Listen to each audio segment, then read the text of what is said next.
no language leads to no identity, which leads to no self-advocacy skills. And it's heartbreaking. I went to my mother's home country of Spain. I grew up going to Spain with my family. And there was one woman who was born deaf, single mother, and at that time was a stigma to have a baby out of wedlock.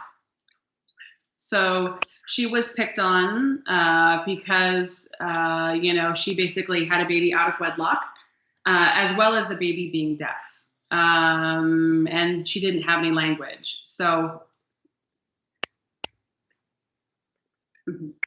the baby was deaf, not having any language, and basically picked on because the baby was born out of wedlock. And this happened in Spain.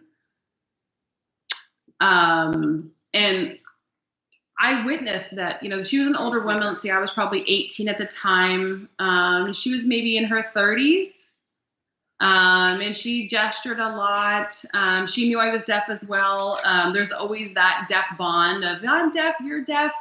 But the kids in town were throwing things at her, picking on her. She was looking at them, basically begging me to tell them to stop.